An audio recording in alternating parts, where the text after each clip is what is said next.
We're going to be solving systems of linear equations by graphing. So a system of linear equation is one that contains two variables and two equations. So you'll see an example of one. I have 2x minus 3y equals 7, and then 1/2 x minus y equals -5. So I have two unknowns, two equations. Those are what we call systems. So the first example is determining if a point is a solution. So I have this point, 3, 9, and I want to know, is it a solution to the system 5x minus 2y equals -3 and y equals 3x. So the way I find if anything is a solution is I plug it in. I'm going to plug in 3 for x, 9 for y. Now I have to plug that into both equations. So I've got 5 times x, but we said x was 3, minus 2 times y, which is 9, and I want to know, does that equal -3? So you can either put the left-hand side in your calculator or do it by hand. 15 minus 18 equals -3. I've got -3 equals -3. So the point works for the first one. Now this is only the case if, or it's only a solution if it works for both. So the second equation says y equals 3x. So I have y equals 3 times x, which says 9 does equal 9. So that point is a solution.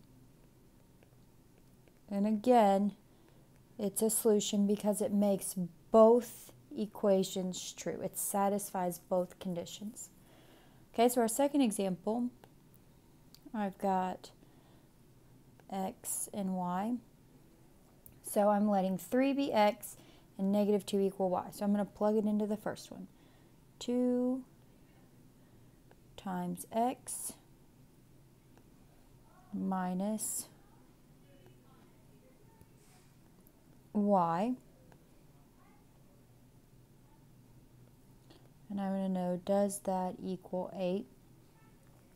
Negative gives me positive, so I have 6 plus 2, which is 8. So that is true. I'm going to do the same thing for the second one. I have x plus 3 times y, which is -2. Does that equal 4? So I've got 3 times -6.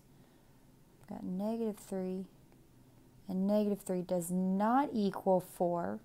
So because one is true and one is false, this means that point is not a solution. So in order to be a solution, the point has to make both equations true. So here is a review of graphing. This is something that you did in Math 101. If you are struggling with it, you need to go to the tutoring center or come to me to make sure that you know how to graph before we go into this chapter. So here's our second example. The directions would say solve the system of linear equations or solve the system by graphing. So I have a system. That little curly bracket just notes that that's a system. Those go together. I want to solve by graphing. So the first thing that I have to do is get into slope-intercept form, SI form, which means I need to get y equals. So I'm going to take each one. I'll do the first one in red. X plus y equals 11. And I need to solve that thing for y. Well, to solve for y, I have to move over the x. So I've got y equals -x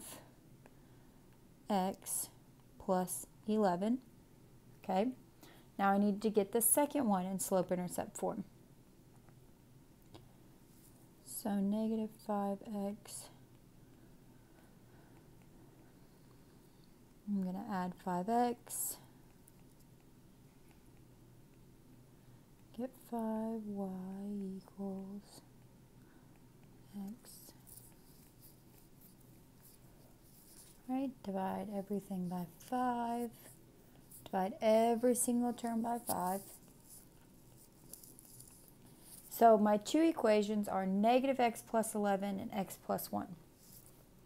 So those are my slope-intercept form versions. Now the second step is to graph both lines. So the first line I'll graph in red. I plot B, do M. So M equals negative 1 over 1. B equals 11. So I plot 11 always on the x-axis. So that's positive 11. I went up 11. Now to do M, negative 1 over 1 says go down 1, right 1. Always run to the right. So I'm going to go down 1, right 1, down 1, right 1. And I can keep going. So there's my first line. Now the second one in blue is y equals x plus 1. So I still plot B, do M. So M is 1. I want M to be a fraction because it's a rise over run. And then B is 1. So I go to 1, always plot B on the y-axis, and then M says rise 1, up 1, always go to the right. So I'm going to go up 1 over 1, up 1 over 1, up 1 over 1, and keep going. You only really have to do 2 dots, but keep going as far as you'd like. So I've got 2 lines.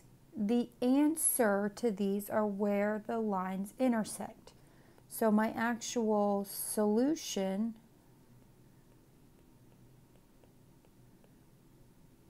is where those 2 lines intersect, and they intersect at the point 5, 6. So my final answer is the point 5, 6. Make sure you put it in parentheses and put a comma between it. So for my third example, I've got another system, and my directions would say solve the system by graphing. So in order to graph lines, I have to get them into slope-intercept form. So the first one, I'll have this in blue. I need to get y by itself, so I'm going to minus 2x of y equals, I always want to write my x's first because it's y equals mx plus b. So I want to put my m first, my b second. Now you may want to go ahead and write out your m and b. M is the number in front of the x. So I've got m is negative 2. I need m to be a fraction because it's a rise over run. And b, that b equals 22. B doesn't have to be a fraction. It's just a plot on the y-intercept. The only thing is m. You want to change it into a fraction. All right, so my second one, I've got 8x plus 4y equals 88. So I need to solve for y because I'm trying to get it into slope-intercept form. So I'm going to minus 8x from both sides.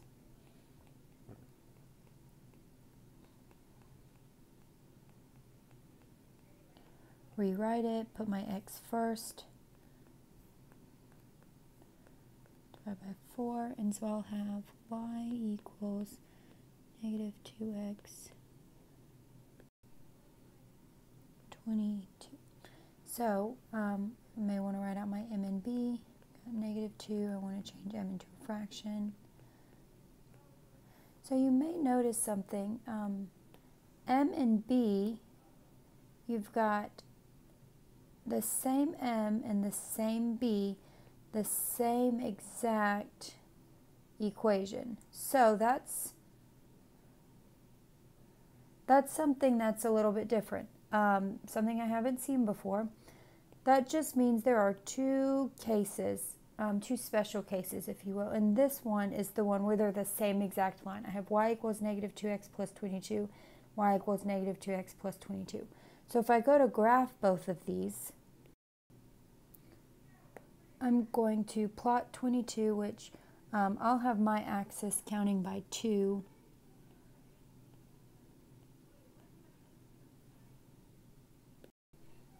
So counting by 2s, that puts me at 22, and I'm going to rise, or I've got negative 2 over 1, so I'm not going to rise, but I'm going to fall or go down 2 and always right 1.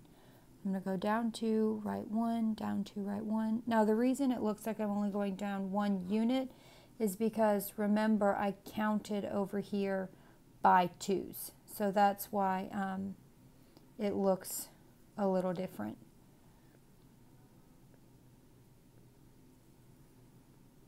So I graph that one. Now the one in red is the exact same line.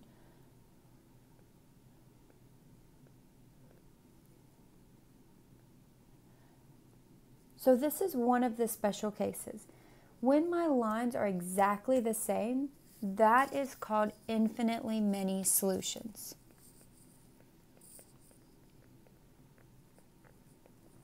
And the reason is because these points all are on top of each other, my solution is where the lines intersect. Well, these lines intersect at every single point, so that's why it's infinitely many.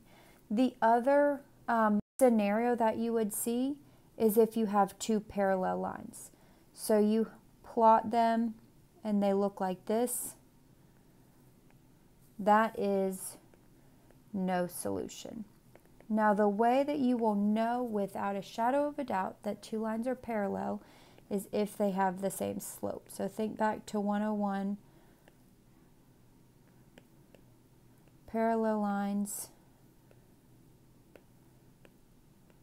have the same slope.